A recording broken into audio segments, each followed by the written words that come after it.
The first time it happened, Daniel Hartley thought he had imagined it. He came out at 6:50 in the morning in February, in his work coat and his boots, and the particular expression of a man bracing himself for something unpleasant. And the driveway was clean. Not brushed, clean. Every inch of it, from the garage door to the sidewalk, scraped down to the concrete, the snow pushed in neat ridges along both sides.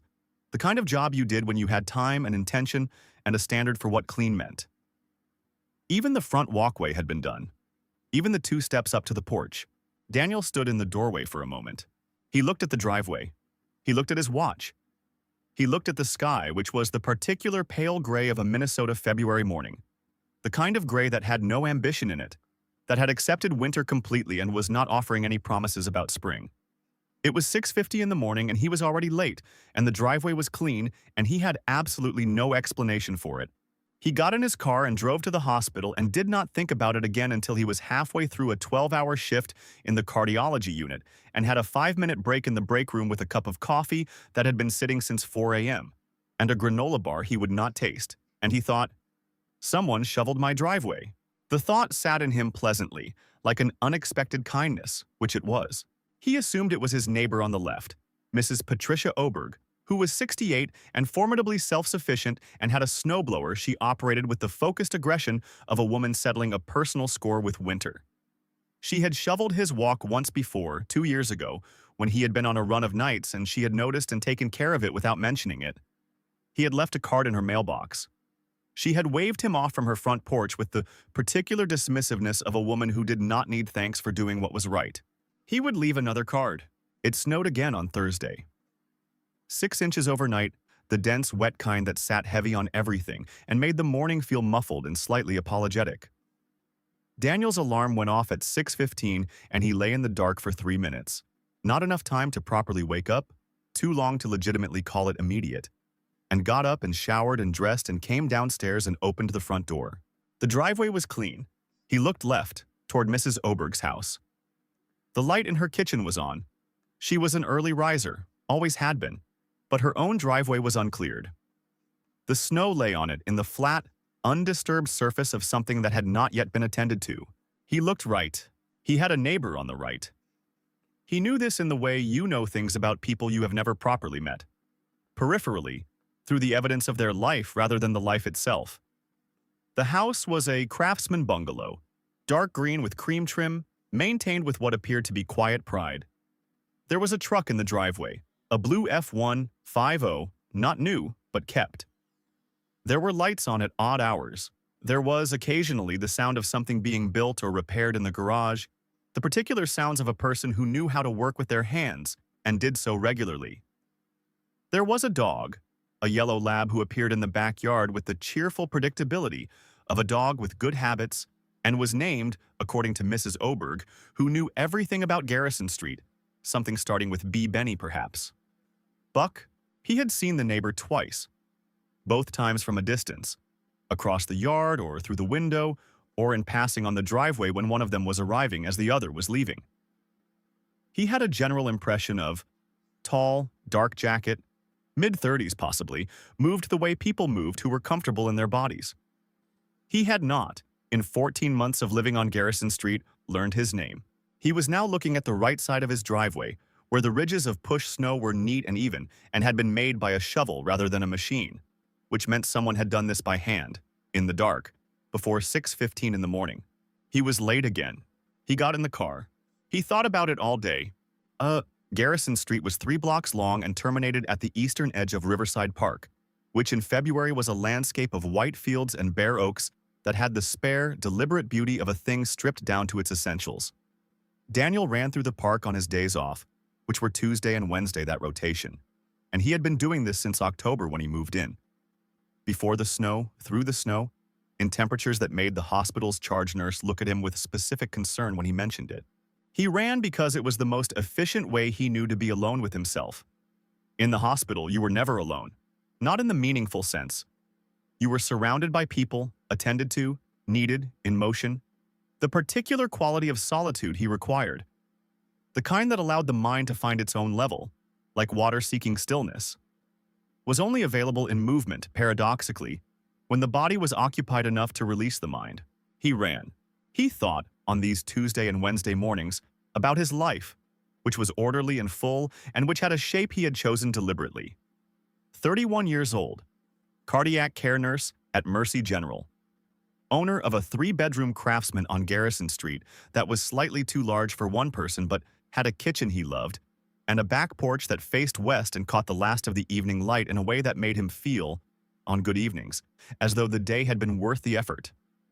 He had friends, colleagues mostly, Marcus from the unit, who was his closest friend and who had been trying to set him up with various people for 2 years with a persistence that was both irritating and touching.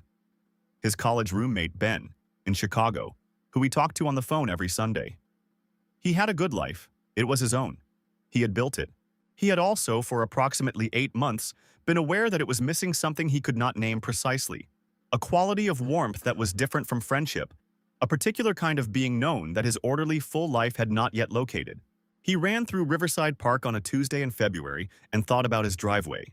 He thought about whoever had cleared it twice now, by hand, before 6 in the morning, without leaving a note or ringing the bell or requiring anything in return. He thought, that is someone who notices things. He thought, that is someone who wakes up early. He thought for a reason he did not immediately examine. I would like to know that person. The third snowfall was the following Monday. Daniel set his alarm for 5:30. He stood at his bedroom window in the dark, in his socks and his sleep shirt, watching the right side of his driveway with the particular focused attention of a man who has decided to solve a problem. The streetlight on Garrison caught the falling snow and made it briefly golden before it settled. At 5:47, the side gate of the house to the right opened. He came out with a snow shovel over one shoulder and a headlamp pushed up on his forehead, and he moved with the unhurried certainty of a person doing a familiar thing he had decided to do. He was wearing a green canvas work jacket and heavy boots and work gloves. The yellow lab came out behind him, stepped deliberately off the porch into the snow, looked around with the philosophical expression of a dog assessing conditions, and sat down to watch. He started at Daniel's garage door and worked toward the street. He was, from this window, exactly as Daniel had peripherally registered. Tall, broad-shouldered, mid-30s, dark hair that the headlamp lit at odd angles. But what Daniel had not been able to register from a distance was the quality of how he moved. There was a patience in it, a rhythmic, deliberate care, as though the task deserved to be done correctly and he had all the time in the world, even at 5:47 in the morning, in February in Minnesota, which was, objectively, one of the least hospitable conditions available. Daniel watched him work for several minutes. Then he put on his coat and his boots and went downstairs and opened the front door. Dino? The man turned at the sound of the door. The headlamp caught Daniel full in the face, briefly blinding, and then the man reached up and tilted the lamp toward the sky. A small, immediate gesture of consideration. And they looked at each other across the half-cleared driveway, in the snow, in the dark, at 5:50 in the morning. His face, properly seen, was, Daniel registered this the way you register a thing you will remember. A strong, honest face, the face of someone who had been through some weather and was not diminished by it. Dark eyes, a jaw that had not been shaved in a few days. An expression caught between surprise and something steadier. Not guilt exactly, but the expression of someone who has been doing something private and finds it suddenly observed. Neither of them spoke for a moment.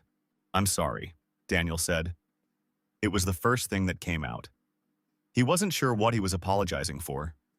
Interrupting, perhaps. Catching him. Don't be, the man said. His voice was low, unhurried. Go back inside, it's cold. You don't have to do this, Daniel said. The man looked at him. Then at the shovel in his hand. Then back at Daniel with an expression that was, very briefly, almost amused. I know, he said. Why do you? A pause. The snow fell between them. The dog, Benny, it would turn out, got up from his sitting position and walked over to Daniel and pressed his head against Daniel's knee with the open-hearted confidence of a dog who has assessed a person and found them acceptable. Because you leave early, the man said. He said it simply as though it were a complete and sufficient explanation. And the driveway's icy under the snow, and you come back late. He shrugged. One shoulder, a small gesture. It's not a hardship. Daniel looked at him. I'm Daniel, he said. Hartley, next door. I know, the man said. I'm Robert. Ames. A pause. Bob. Bob? Daniel repeated. Most people. He looked at the driveway. I'm about halfway done. Go get warm. I could help, Daniel said. Robert Ames looked at him with an expression Daniel could not fully read in the dark and the headlamp in the falling snow and said, You don't have a shovel out here. I have one in the garage. A moment. All right, Robert said. Daniel got his shovel. They finished the driveway together in the dark, working from opposite sides toward the middle. And they did not talk much. There was not somehow any pressure to talk. The work provided its own structure, its own sufficiency. And when it was done, they stood at the end of the cleared walk in the blue-gray light of early morning, and their breath came out in white clouds, and the dog sat between them looking satisfied. Thank you, Daniel said. For the other times, too. Robert nodded. Coffee, he said. Not an offer, exactly. More like a fact about what existed and was available. If you have time. Daniel had time. He made coffee, and Robert Ames came inside for the first time and sat at Daniel's kitchen table with his work gloves folded in his hand and the yellow lab sitting on his boots. And they talked until 7:15 when Daniel had to leave for the hospital. He drove to work in a fully cleared driveway and something warm in his chest that he identified, tentatively, and with the caution of a man who had been careful for a long time, as the beginning of something. He did not know yet what kind of something. He would learn. Robert Ames was a carpenter. This was not, Daniel would come to understand, simply a description of his occupation. It was a description of how he was, the fundamental operating mode of a person for whom the physical world was primary, real, and trustworthy in a way that most things were not. He thought in materials. He solved problems by making things. His hands were always occupied, even at rest. There was a quality of readiness in them, the readiness of someone who has spent 20 years reaching for tools and has not lost the reflex. He had grown up in Duluth. Up on the North Shore, he said, in the way people from that part of Minnesota said it, with a particular undemonstrative pride in the severity of the place. His father had been a carpenter. His grandfather. The trade had come to him the way some things come, not through decision but through absorption, through watching, through the particular education of presence. He had his own business now, small but steady. Residential work, mostly. Additions, decks, kitchens. The kind of work where you entered someone's life in a limited and purposeful way and left something behind that they would use every day. He had lived on Garrison Street for 4 years. He had been alone for 2 of them. He did not say this directly. He said it the way private people say things, through what was absent rather than what was present, through the spare information he offered when Daniel, gradually and without pressure, asked about his life. There had been someone. The someone had moved to Portland for work, and Robert had not gone, and they had tried for 8 months to manage what could not be managed at that distance, and had ended it, finally, with a conversation that Robert described only as necessary and sad and mutual, and he had the tone of a man who had processed something completely and set it down and did not need to carry it out for examination. Daniel learned all of this over the course of 6 weeks of coffee. The coffee had become a habit. Not every morning. Robert was not always up early enough to shovel, and Daniel was not always home. But often enough to have the quality of a habit, of something expected and pleasantly anticipated. Tuesday and Wednesday, when Daniel didn't work, they sometimes had coffee that stretched past 8, past 9, into the late Minnesota morning, with the particular ease of 2 people who have discovered that time spent in each other's company is not time that needs to justify itself. Robert was the best listener Daniel had ever met. This was the thing he had not expected. People who worked with their hands, and Daniel knew this was an unfair categorization, but he had it anyway, some residue of an assumption he had not properly examined. He had expected a certain economy of conversation, brevity, practical exchange. And Robert was brief, certainly. He did not use words the way some people used them, as a way of filling space. But when Daniel talked, Robert listened, with the full, patient, specific attention of someone for whom listening was as active and purposeful as any other work. He looked at you. He did not prepare his next sentence while you were still speaking. He sat with what you said before he responded to it. Daniel had not known how much he needed to be listened to until someone did it. March came, which in Minnesota meant still cold, but differently cold. The cold of March had a restlessness to it, a suggestion that it was not permanent, though it had no intention of leaving yet. The snow began its slow negotiation with the ground, retreating a little each afternoon and then reasserting itself overnight, covering its own departure. The river, which Daniel could see from the park, had begun its first subtle shiftings under the ice, the dark cracks along the edges that meant movement, readiness, the structural beginnings of spring. He and Robert had developed a perimeter. This was Daniel's word for it, private, the comfortable boundary of their friendship, which had its particular territory, the kitchen table, coffee, conversation. Morning, mostly. Occasional evenings. Robert had come over twice for dinner, sat at the kitchen table with a beer, and talked while Daniel cooked, had washed up afterward without being asked, in the way of someone who did things without needing to discuss them. Once Daniel had walked across to Robert's house and stood in the garage doorway and watched him work. A set of custom cabinets for someone in Edina. Maple, and the precision of Robert's hands on the wood had been a thing Daniel watched with an attention he did not fully account for. They had not crossed the perimeter. The perimeter was proximity without declaration, warmth without claim.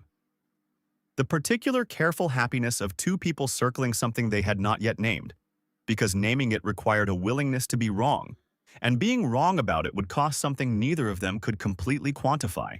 Daniel was aware of the perimeter. He was also aware that he was aware of it, which was its own kind of information. Sulse. On the second Saturday in March, Robert took Daniel to his workshop. It was in a rented space on the east side, a former auto garage, high-ceilinged, with north-facing skylights that made the light honest and even, the kind of light you needed for work that required accuracy.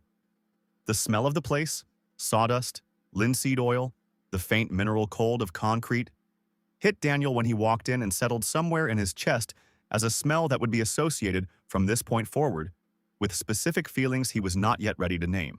Robert showed him the current project, a kitchen for a family in St. Paul. Shaker style, white oak, the pieces laid out on sawhorses with the careful organization of someone who thought in systems. He walked Daniel through it, the joinery, the proportions, the decision-making that went into each choice. And his voice in this context was different. Not louder, but more inhabited. This was the thing he knew, the ground of his expertise, and in it he expanded slightly, became more fully himself in the way that people do when they are doing the thing they are for. Daniel asked questions. Good questions. He was good at questions, at the particular quality of interested attention that makes people feel worth talking to. And Robert answered them with the unhurried thoroughness of someone who loves what he does and rarely has the opportunity to explain it to someone who genuinely wants to understand. At some point, Daniel could not have said exactly when, they were standing at the same workbench, close together, looking at a joint Robert was demonstrating. And Robert's hand was on the wood and Daniel's hand was beside it, almost touching. And the workshop was warm and loud with sawdust, and the March light fell through the skylights, and everything was very still within the noise. Robert looked at him. Daniel looked up. A moment. 4 seconds. 5. The particular suspended moment of two people on the exact edge of something. The moment that is both warning and invitation. That asks, is this real, and answers yes, and then waits. Robert's phone rang. The sound was enormous in the quiet of the moment. Robert stepped back, a small, physical return to ordinary distance, and looked at the phone, and the expression on his face was the expression of a man finding something manageable when he needed it to be manageable. "It's my father," he said. "Take it," Daniel said. Robert answered. The conversation was brief. His father, up in Duluth, something about a fence post that needed repair in the spring, the specific home maintenance concerns of a parent, aging into the territory where small things became complicated. Robert paced slowly along the length of the workshop as he talked, and Daniel stood at the workbench and looked at the white oak and said nothing, and waited for the moment to reconfigure itself into something he knew how to stand in.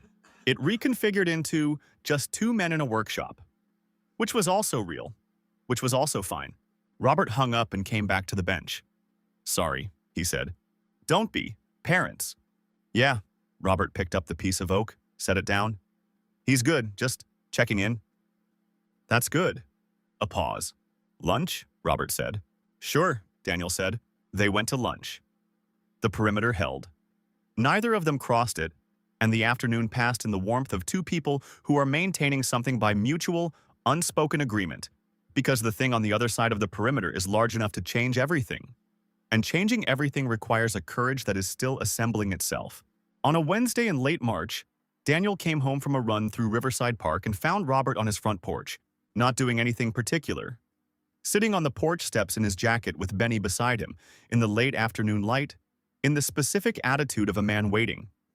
He had a thermos and 2 cups, which was either premeditated or the most natural thing in the world.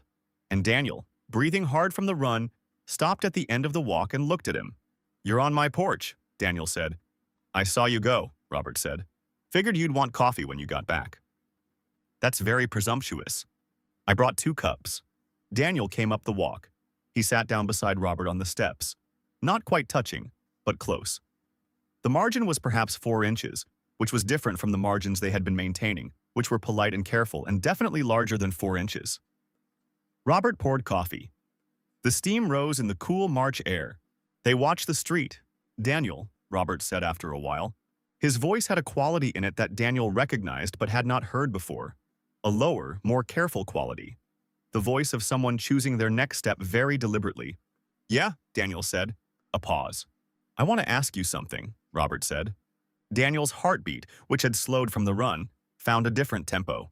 "All right," he said. Robert looked at his coffee cup, at the street, at his hands.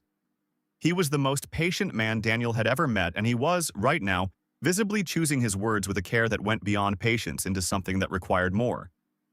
The particular care of a person about to say something that cannot be unsaid. "Are you—" He stopped. He stopped. He turned the coffee cup in his hands. "Robert," Daniel said, quietly. "I'm sorry," Robert said. He shook his head once. "I'm not— I know what I want to say, I just don't know if it's the right time." "There isn't a right time," Daniel said. He said it gently. "I've been waiting for a right time for 2 months." Robert looked at him. Everything that was about to happen was visible in that look. The readiness, and the fear beneath the readiness, and the thing beneath the fear that was neither of those things but which was the entire point of the conversation. And then, from 2 houses down, Mrs. Patricia Oberg appeared on her front walk with the specific purposeful air of a woman who has not seen her neighbors in several days and intends to correct this.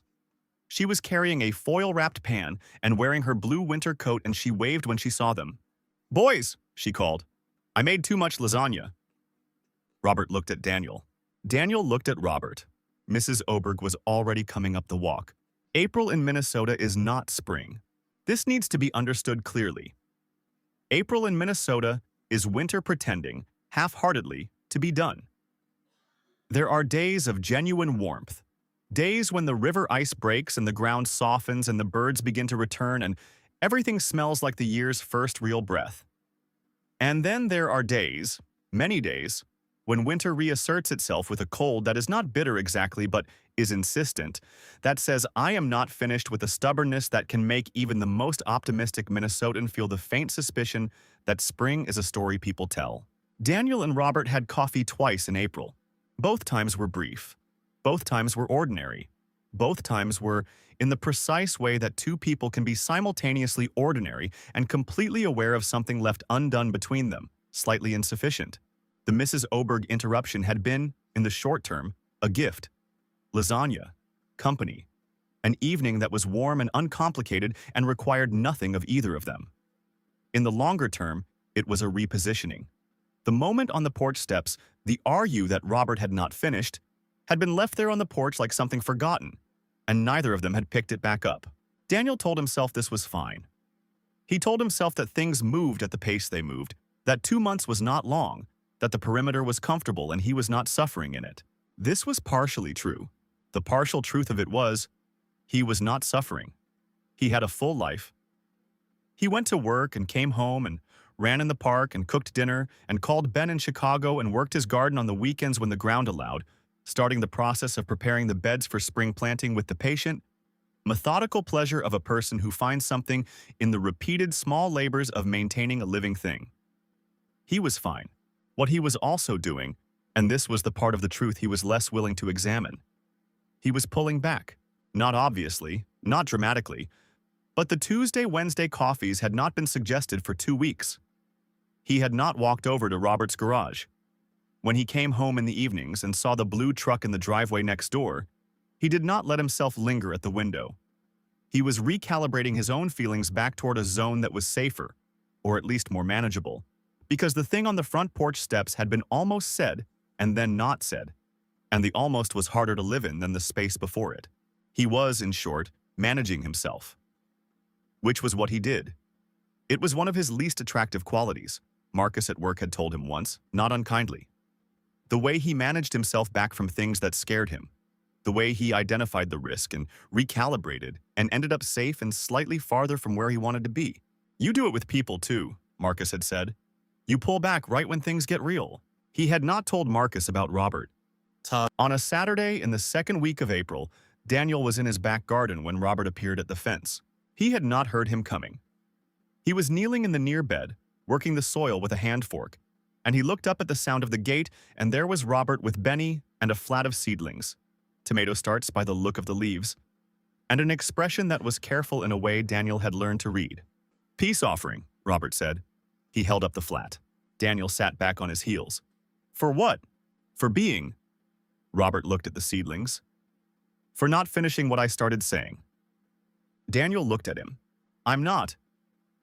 Robert set the flat on the fence rail, opened the gate and came into the garden. "I'm not good at this. I want to be honest about that. I do things. I don't say things. I have been told more than once by more than one person that I communicate by doing and then act confused when people don't understand what I meant." He stopped a foot away from Daniel, who had stood up, who was now standing in the near bed with his hands dirty from the soil and 4 inches less space between them than was technically necessary. "The shoveling," Daniel said. Robert looked at him directly. "Yeah? That was what you meant." "Every morning," Robert said. "Every storm, for 4 months." He said it plainly. No performance, no apology, just the plain statement of a plain thing. "I know it's not. It's not a speech, it's not a letter, it's just a driveway." "It's not just a driveway," Daniel said. Something shifted in Robert's face. "No," he said. "It's not." Daniel looked at him. At this man who woke in the dark and went out in the cold to do a thing that was not required of him, who had never asked for anything in return, who had listened with the quality of someone for whom listening was genuine and not transactional, who had sat on his porch steps with 2 cups of coffee and started a sentence he had not finished and then been, in Daniel's estimation and perhaps his own, a little afraid. "Robert," Daniel said. "I know," Robert said. "I know I've seen you pulling back. I'm not—" He stopped again. His jaw was tight. "I don't want to push you into something you don't want. That's not what I'm pulling back from." "Then what?"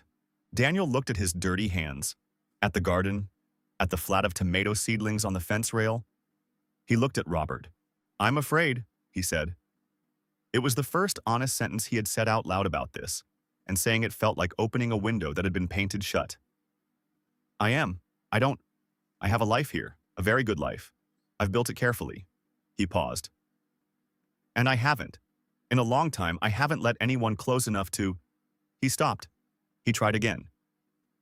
"What you're offering, what I think you're offering, I want it. I think I want it a lot. And that's exactly what scares me." Robert was quiet for a moment. "I know about building careful lives," he said. "I know about what it costs and what it keeps out." He said it without self-pity, the factual statement of someone who has been honest with himself. 2 years I've been careful. On this street, in this house." He looked at Daniel. "And then you moved in next door and left at 6:50 in the morning in a coat that wasn't warm enough and drove on ice." Daniel almost smiled. "The coat is warm enough." "It isn't. I'm a nurse. I know what you are," Robert said. He said it quietly. "I know you know about a lot of things. I know you're careful. I know you're good." He paused. "I know you leave in the dark and come home late and eat dinner alone and run in the park on your days off, and I know that's a full life. It is. But I wake up early, Daniel." He said it the way he said most true things, simply, without decoration. "I wake up at 5 in the morning every winter day, and I go out in the dark and I clear your driveway. And I have never, not once, told myself I was doing it out of neighborly courtesy." The April wind moved through the garden. Daniel looked at him. "Robert," he began. "I don't need an answer right now," Robert said quickly. I didn't come out here for an answer. I came out here because I owed you the sentence I didn't finish. He picked up the flat of seedlings, set it in Daniel's hands. Plant those in full sun. They'll be ready to go in by Memorial Day. He moved to the gate. Wait, Daniel said. Robert turned. Daniel stood in the garden with the tomato seedlings in his hands and the dirt on his gloves and the April wind moving his hair. And he looked at Robert Ames and thought, here is a man who wakes up early. Here is a man who does things without being asked.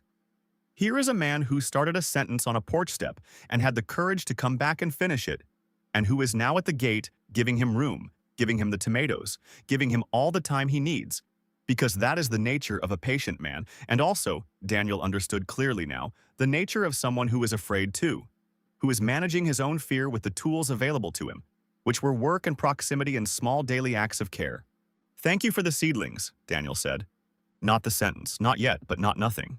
Robert nodded, his hand on the gate. Robert, Daniel said, come back for coffee, this week. A pause. Yeah, Robert said. Okay.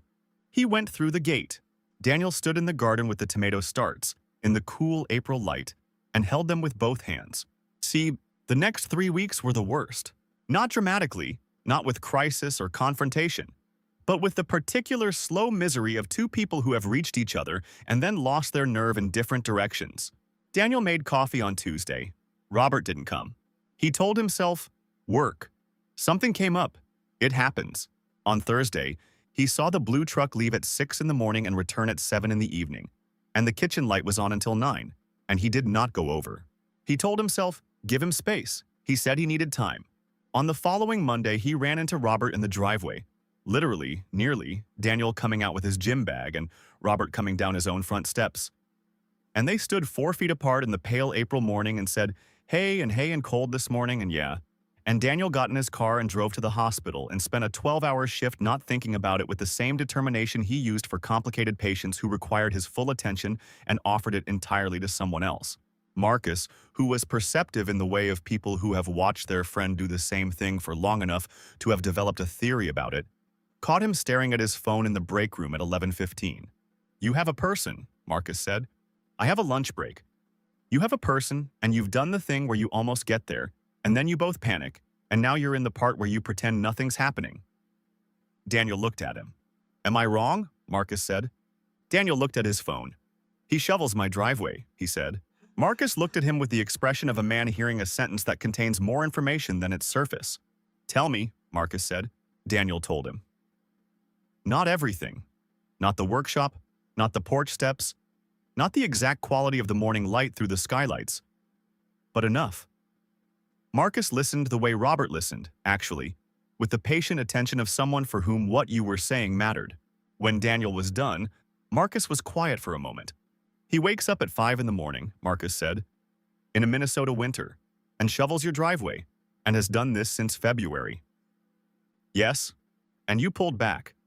I was afraid. Daniel, Marcus put his coffee down. What exactly do you think he's waiting for? Daniel looked at the break room table. He needs me to be sure, Daniel said. There was someone before. Who left? He needs me to be... He needs you to show up, Marcus said. That's different from sure. Nobody's sure. Sure is a lie people tell themselves when they're already in it. He paused. You can be afraid and still show up. Daniel thought about this on the drive home. He thought about it in the driveway, looking at the house next door, the warm light in Robert's kitchen visible through the window. He got out of the car. He walked to Robert's door. He knocked. Robert opened the door with Benny at his feet and a dish towel over one shoulder and an expression that moved through surprise and into something guarded that Daniel recognized because he had been wearing it himself for 3 weeks. Hey, Robert said. Hey. Daniel looked at him. I was wrong, he said, about pulling back. I do it. I pull back when when I'm scared. And I have been scared, and I have been pulling back, and I'm sorry. Robert looked at him for a moment. Come in, he said. Daniel came in. Robert's house was, he would think later, exactly the house it should be. The house of a man who built things and lived in them carefully. Everything in it was chosen or made, nothing arbitrary. The kitchen where they ended up had open shelving he had clearly built himself and a wood floor he had clearly refinished, and a table that was simple and solid and exactly right. There was a clay pot on the stove that smelled like something long cooked. The dog went to his bed in the corner with the air of an animal confirming a long-held opinion. They sat at the table. "Tell me what you're scared of," Robert said. Daniel looked at his hands. At the table, the grain of the wood, the small imperfections that made it honest. He thought about all the ways he had managed himself. He thought about Marcus. "You can be afraid and still show up. I'm scared it won't be what I think it is," he said. "I've wanted—" He stopped. Tried again. "I have been alone by choice for 4 years. Not because I couldn't find someone, because every time I got close to someone it felt managed. Like I was choosing someone appropriate rather than someone I actually—" He stopped. Looked up. "And then you moved next door. Except you'd been next door for 3 years before I got here. And from the first morning," he stopped. Robert was looking at him with the full, patient, specific attention that he gave to everything. And in it, Daniel felt, for the first time in the conversation, the ground under him. "From the first morning," Daniel said, "I felt found, like something had located me. And I didn't know who'd done it. And then I found out. And that scared me more, not less. Because you're—" He looked at him directly. "You're exactly the kind of person I could—" He stopped. Robert's face. Something in it had moved. Something that had been held carefully in place for a long time and was no longer held. That was showing itself now with the tentative, wondering quality of something seeing the light for the first time. "Daniel," he said. His voice had changed. Low, direct. "I know," Daniel said. "I know. I'm not done being scared, but I'm done." The power went out. Garrison Street. The whole block. All at once. The kitchen light, the range hood, the faint hum of the refrigerator. Gone. Sudden darkness. Complete. The kind of darkness that is startling not because it's dangerous, but because it is so total, so immediate, so entirely without warning. They sat in it for a moment.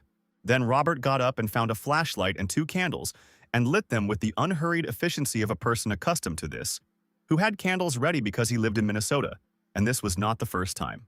The candlelight changed the room. It changed everything. It made the kitchen small and warm and close, and it put Robert's face in a light that was gold and unsparing and entirely beautiful.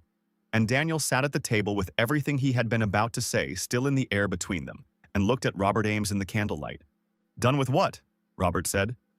He sat back down. His voice was very quiet. "You said you were done. Done with what?" Daniel looked at him. He opened his mouth.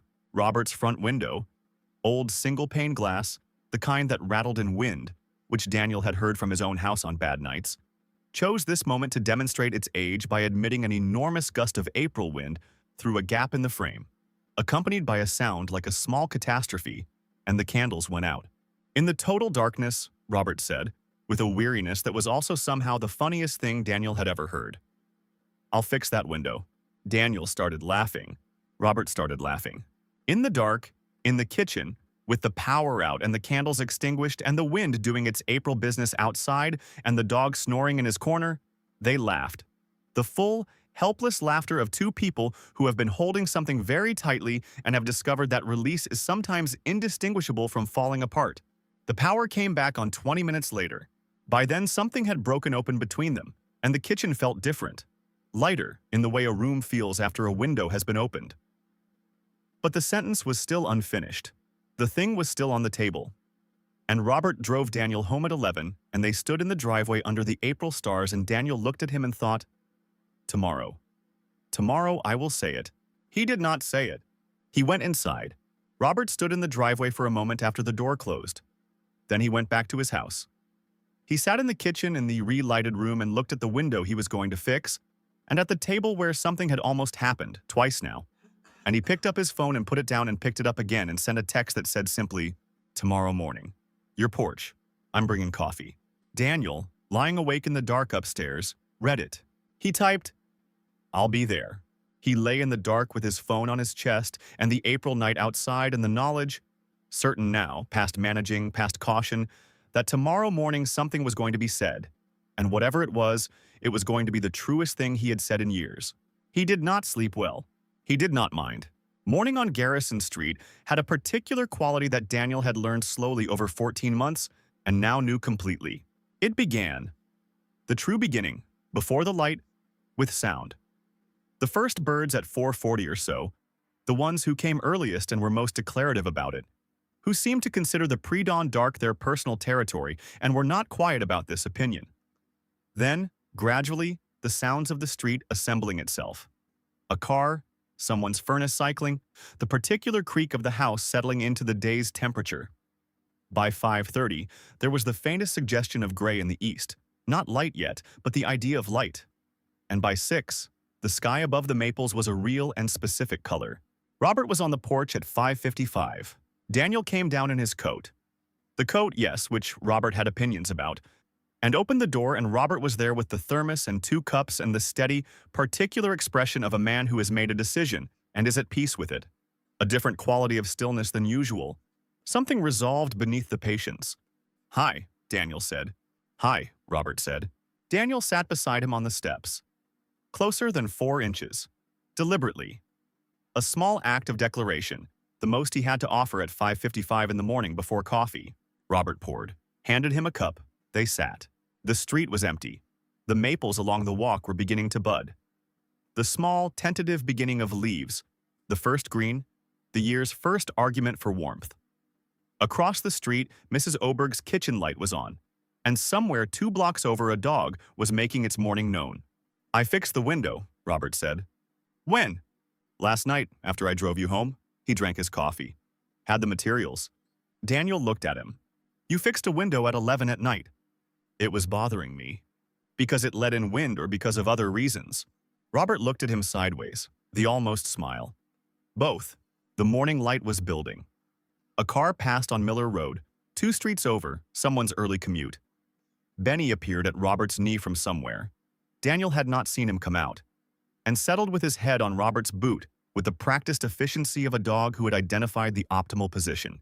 "I want to say something," Robert said, without being interrupted by lasagna or power outages, or my alarm, or a phone call. He looked at the street. "I've been thinking about how to say this. I'm not a person who... I find it easier to show things. You know that about me. But I understand that showing things only works if the other person knows what they're looking at." He paused. "And I haven't been clear. I've been hoping you'd read it, and I think you have read it. But that's not fair. You deserve words." Daniel held his coffee cup in both hands. He was very still. "I notice you," Robert said. It was a simple sentence, and it was not a simple sentence. "I notice when your car's gone and when it's back. I notice when your kitchen light is on at 1 in the morning, which means a hard shift. I notice when you're running and when you're not and what that means. I notice..." He stopped. He was not a man who rambled, and he was approaching something and choosing his words with the care he gave to joinery, to the precise fit of things. "I have noticed you since October, since before we met. And the noticing is, it's not..." He stopped again. "It's not casual," Daniel offered. "No," Robert said. "It's not casual." The morning light was fully there now, the gold early light slanting down Garrison Street and lying in long bands across the wet grass of the yard, illuminating the maple buds, catching the last of the overnight dew on the railing. "You asked me once why I shovel your driveway," Robert said. "I said because you leave early and the ice is bad." He looked at Daniel. "That's true. It's also not the reason." "What's the reason?" "The same reason I notice your kitchen light. The same reason I show up with coffee." He set down his cup on the step beside him. He turned slightly on the step to face Daniel more directly. "Daniel, I have been telling you something every morning since November. I realize I should have used different language." Daniel looked at him. Robert's face in the morning light was the face of a man who has arrived at something and is standing in it fully, without reservation, without the management of fear. It was, Daniel thought, the most beautiful face he had ever seen up close, not because it was perfect. It wasn't. It was the face of a man who had spent years outdoors doing physical work, weathered and honest and lived in, but because it was entirely present and entirely his, and it was looking at Daniel with a clarity that made the world behind it go slightly out of focus. "You don't have to say it like that," Daniel said. "You can just say it." "I love you," Robert said. 3 words. Said the way Robert Ames said true things, simply, directly, without embellishment. In the voice of a man who had found the words and was giving them directly, nothing held back. I have been in love with you since approximately the morning you walked out in your insufficient coat to find your driveway clean, and stood in the doorway looking at it like it was something you'd never seen before. He said it steadily. It has not been a comfortable feeling because I did not know. I wasn't sure if you... He stopped. I'm not good at uncertainty. I build things. I like things to fit, to know how they'll hold. His jaw was tight. You have been, you are, the least certain thing I have taken on in a long time, and I have... Robert, Daniel said. Robert stopped. Daniel set down his own cup. He was not afraid. He was... This was the clearest thing he had felt in years. He was not afraid. The fear was there, somewhere, the way it was always there. But it was behind something larger, something warmer, something that had been building since November in the dark of early mornings while he slept inside and was cared for without knowing it, and which had been fully named on a porch step in March and in a workshop in the white oak light, and in a garden with tomato starts and in a candlelit kitchen with the power out and the wind through the old window and laughter in the dark. I know, Daniel said. I have been. I have been trying to catch up to what you've been saying. I'm caught up. Robert looked at him. I'm here, Daniel said. He searched for the true word, for the word that was not managed. I'm yours, if that's what you're asking. He said it the way Robert had taught him, without knowing he was teaching him. Simply, directly, without the management of fear. Robert was very still. Yeah, he said, quiet. The word not small but full. That's what I'm asking. They looked at each other on the porch steps in the morning light on Garrison Street while the maple buds opened slowly and Mrs. Oberg's kitchen light went out. And on the next block a child went by on a bicycle ringing a small silver bell for no reason, except that it was morning and the bell existed. Robert reached out and took Daniel's hand. It was the most deliberate motion Daniel had ever seen. The reach of someone who does things properly and completely and without going back. Daniel held on. The morning continued, unhurried, specific, entirely its own, and neither of them was anywhere else.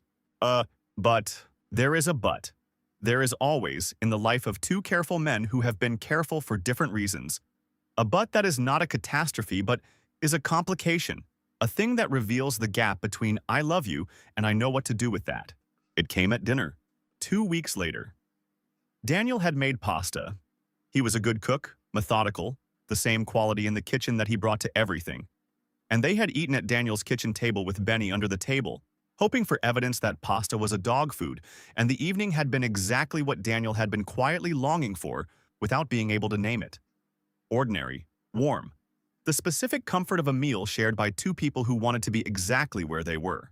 After dinner, Robert had looked at the garden through the back window, the beds Daniel was still preparing, and said casually, easily, in the tone of someone raising a practical matter, I could build you raised beds. In the back. Your soil there is clay-heavy. Raised beds would let you control the drainage. Daniel had said, that's a big project. Not for me. I do it on a weekend. I have the lumber from a job that canceled.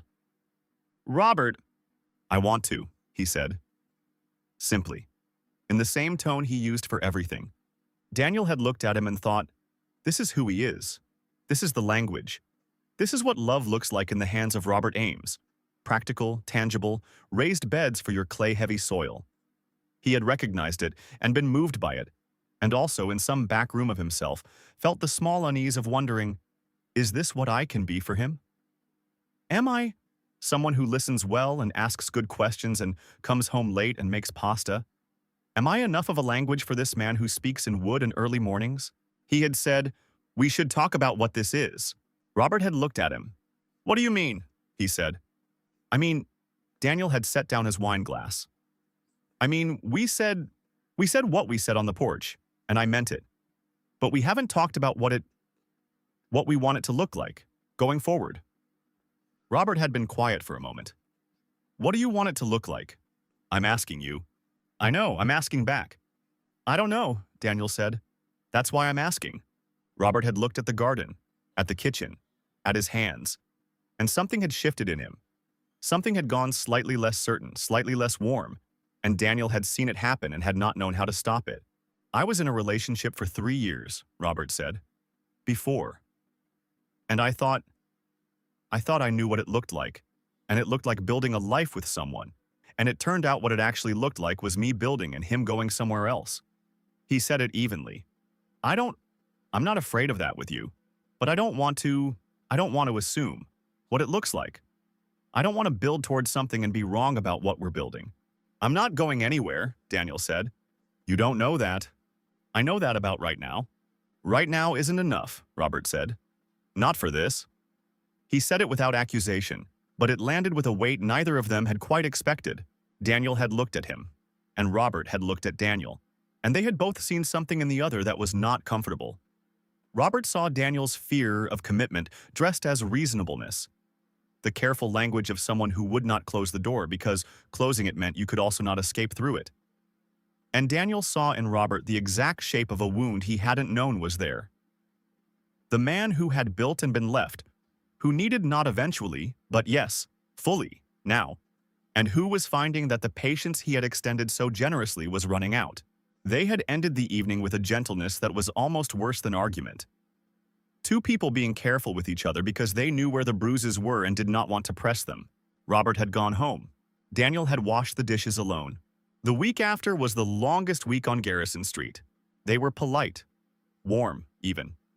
But the porch, the coffee, the daily proximity, all of it had contracted, returned to a shape that was neighbor-shaped rather than what it had been becoming. And Daniel could feel it, and suspected Robert could feel it, and neither of them reached. On Saturday, Daniel drove to the garden center and bought raised bed lumber and spent the afternoon attempting to build them himself, with tools he did not fully know how to use, and instructions from a YouTube video on his phone. He measured wrong twice. He split a plank. He sat on the ground in the back garden in the afternoon sun with a hammer and a piece of wood that did not fit where it needed to fit and felt, with a clarity that was uncomfortable and necessary, exactly what he had done. He had been asked for certainty and responded with a question about what do you want it to look like? He had been offered everything and audited it. He sat in the garden with the split plank and the inadequate lumber and the certainty he had not said, and which had been there all along, which had been there since the first morning he'd come out to find his driveway clean, and felt without knowing why that something had changed. He picked up his phone. He called Marcus. I need to say something, he said when Marcus answered. Out loud, to someone, before I figure out how to say it to him. Go, Marcus said. Daniel said it. Marcus was quiet for a moment. Then, go say that, right now, before the week gets any longer. Daniel stood up. He walked to Robert's door. Robert answered on the second knock. He had paint on his hands, trim work, by the color, the same cream as his porch railings. And he looked at Daniel standing at his door, and his expression was careful in a way that was different from his usual patience. It was the careful of a person braced for something. Can I come in? Daniel said. Robert stepped back. The kitchen again. The kitchen with the built shelves and the honest floor and the table that was simple and solid and entirely right. The dog in the corner, raising his head and then settling it back down with the air of someone returning to a project. Daniel stood at the table. He did not sit. I have been afraid, he said, of the wrong thing. Robert stood across the table from him. I was afraid of wanting something too much and being wrong about it. I was afraid of committing to something I couldn't see the whole shape of. He paused. Those are real fears. They're also reasons I have lived alone for 4 years and been lonely in a life that had everything else. He looked at Robert. You asked me, the other night, what I wanted this to look like. And I said I didn't know, and that was a lie. And I knew it was a lie when I said it. Robert said nothing. I know exactly what I want this to look like, Daniel said. I want it to look like coffee on the porch in the morning. I want it to look like dinner at this table, and at my table, and at neither table because we're in the park or somewhere else. I want it to look like... He stopped. He took a breath. I want to come home to the light in your kitchen. I want to know you're there. I want to stop managing what I feel because what I feel is... It's not uncertain. It's the least uncertain thing I have. He looked at Robert directly. You told me you love me. I did not say it back. I am saying it now. I love you. I am in love with you. I have been since approximately the morning you said it's not a hardship in the dark at 5:50 in the morning and meant something entirely different. The kitchen was very quiet. Robert had gone very still. I'm not going anywhere, Daniel said. I know I said that before and you said I don't know that. You're right that I can't know it for certain. Nobody can know anything for certain, but I am. He put his hands flat on the table, the grain under his palms. Solid. Real. Robert, I am choosing this. I am choosing you, not eventually. Not when I'm less scared. Now. Robert looked at him across the table. Something in his face, the careful, the braced quality, let go. It was not dramatic. It was not a flood or a collapse. It was the quiet release of something held a long time. A breath, almost. The exhale of a man who has been carrying something and has just been relieved of it. He came around the table. He stood in front of Daniel and put his hand on Daniel's face. One hand, rough and warm and careful, the hand of a man who built things and knew what they were worth. And he held it there and looked at him. Okay, he said. One word. Full. Daniel put his own hand over Robert's, held it. Okay, he said back. They stood in the kitchen for a long time, not with urgency, not with the particular electricity of a first moment. This was not the first moment.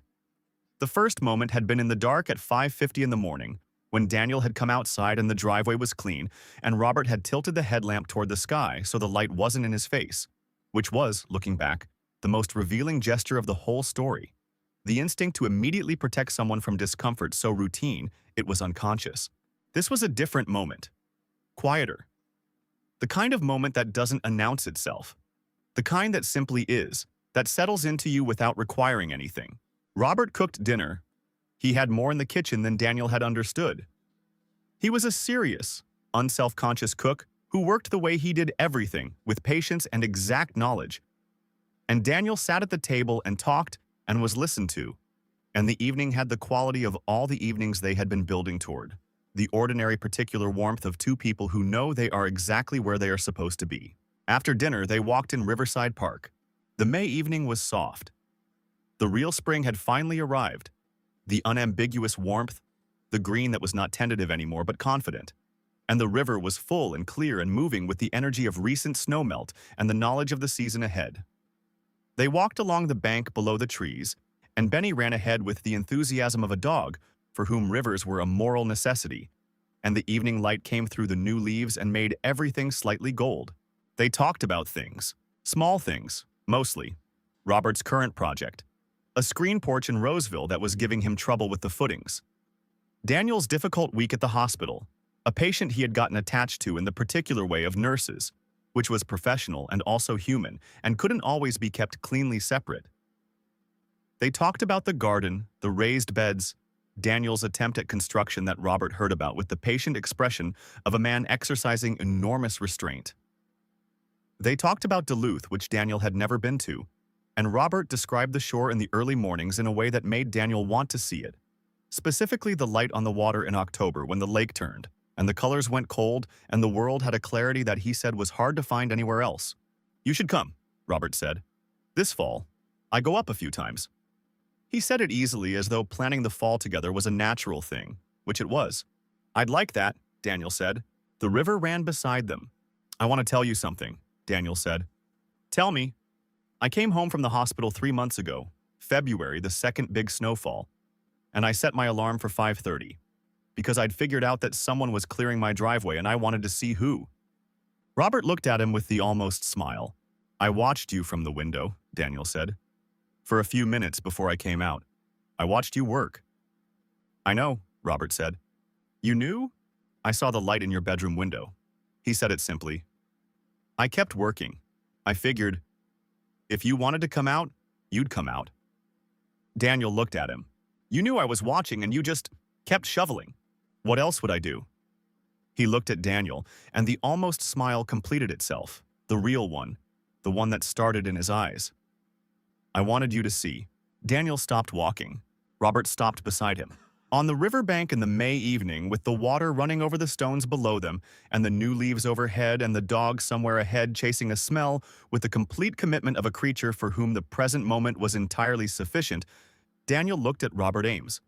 At this man who woke up early, who did things without being asked, who spoke in the language of wood and early mornings, and small deliberate acts of care, who had been telling him something in that language every cold morning since November. and who had, when observed, simply kept going, and felt the specific, simple, overwhelming clarity of a person who has stopped managing themselves and arrived somewhere real. "Robert," he said. "Yeah, I love you." He said it the way Robert had taught him without teaching him. Simply, plainly, without decoration or management. The way you say a true thing when you are done being afraid of it. Robert looked at him. "I know," he said. "I've known for a while." "Have you?" "You stayed for coffee that first morning for an hour and a half." His voice was warm. "Nurses with 12-hour shifts don't stay for coffee for an hour and a half unless they want to. I had time. You were already late." Daniel looked at the river, looked back. "I was late," he confirmed. Robert reached for his hand. They walked. It is the following February now. This is what it looks like. It looks like 5:45 in the morning. The blue dark of a Minnesota winter, the particular silence of a street under snow. It looks like two men in heavy coats and work gloves in the driveway on Garrison Street, working from opposite sides toward the middle, with a yellow lab sitting in the snow between the pushed ridges watching them, with the self-satisfaction of a dog whose world has organized itself correctly. It looks like coffee on the porch when the weather allows and coffee at the kitchen table when it doesn't, which is often, which is fine. It looks like a set of white oak shelves on Daniel's kitchen wall that were not there 6 months ago, and that are, objectively, better than any shelves he could have bought or built himself. It looks like raised beds in the back garden, installed on a Saturday in May with the efficiency of a man who builds things and knows what they need. It looks like Robert's blue truck in Daniel's driveway on the nights when the shifts run long, because the light is on in the kitchen when Daniel comes home, and there is food, and the dog, and the particular warmth of a room that has been lived in by someone who wanted to be there when you arrived. It looks like two people calling each other, occasionally, when one of them has had a hard day and needs the specific quality of attention that the other person offers. Listening, the real kind. The kind that requires nothing and gives everything. It looks like Duluth in October. The lake turning, the light cold and clear, exactly as Robert described it, and Daniel standing on the shore in the early morning understanding why this man was made by this place.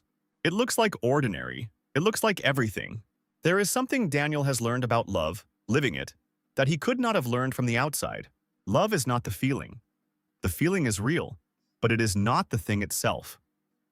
The thing itself is the daily decision, the getting up before the alarm, the tilting of the headlamp so the light isn't in someone's face, the thermos and 2 cups on the porch steps of someone else's house at 5:55 in the morning, because you know they will want coffee when they come out, and you want to be the one who has it. Love is the act before the word. The word is the confirmation, the translation, the necessary and beautiful moment when you stop speaking in the language of small deliberate things and say it plainly, in the language of people, so the other person knows for certain what they are looking at. But the love was in the driveway first. It was always in the driveway. On a morning in January, on a morning after a heavy overnight snow, 8 inches, the dense wet kind, the kind that requires effort. Daniel woke before the alarm. This was Robert's influence, partly. You cannot share your mornings with a man who wakes at 5 without some of it transferring, and Daniel had found, over the course of a year, that the early morning had qualities he had not previously accessed, a particular quality of quiet and potential that was only available before the world had made demands on the day. He lay in the dark at 5:30, listening to the silence of the street under snow. Then he got up. He dressed. He found his coat, the new one, warm, purchased after a conversation with Robert that he will charitably describe as persuasive, and his gloves and his boots. He went downstairs and through the kitchen and out the back door, quietly, because Robert was still asleep, and he went to the garage and got his shovel. He started on Robert's driveway. He worked from the garage door to the street, in the dark, in the specific January silence with the snow falling lightly and the streetlight making it gold.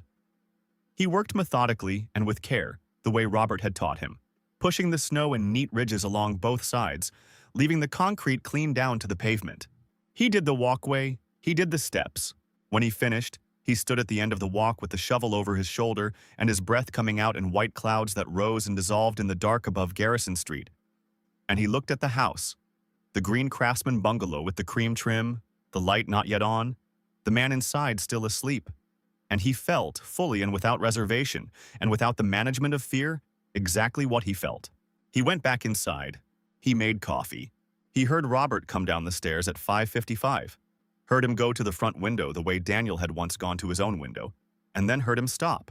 A pause. Footsteps to the door opening. The cold of the morning coming in. Silence.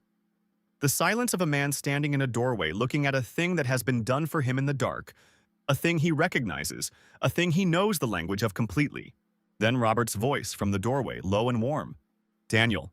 "Coffee's ready," Daniel called from the kitchen. A pause. Robert came inside. He stood in the kitchen doorway in his socks and his sleep shirt in the cold of the morning, and he looked at Daniel standing at the counter with 2 cups, and his face had the expression Daniel had learned over the course of a year. The full, patient, specific expression of a man who has been told something true and is receiving it completely. "You shoveled my driveway," he said. "It's not a hardship," Daniel said. Robert looked at him. The kitchen was warm. The coffee was ready. Outside, Garrison Street lay under its January snow, quiet and clean, and the sky above the maple was beginning its first suggestion of light. Robert crossed the kitchen. He took the cup Daniel offered. He did not say anything. He did not need to. The driveway said it. It said, "I see you." It said, "I was here before you woke up." It said, "I will be here tomorrow and the morning after, and every morning that the sky sends snow and the street needs clearing, in the dark before you wake, because this is the language I have learned from you, and it means what you always meant, and it is true." Robert set his cup down. He put his arms around Daniel. They stood in the warm kitchen on Garrison Street on a January morning while the light built slowly over the maple, and the dog made his considered way to the food bowl, and the day assembled itself around them the way days do. Quietly, without drama, with the specific, unhurried certainty of something that knows it is exactly where it belongs. Outside, on the green craftsman bungalow with the cream trim, the porch light was still on. It would be on when they came out. It was always on.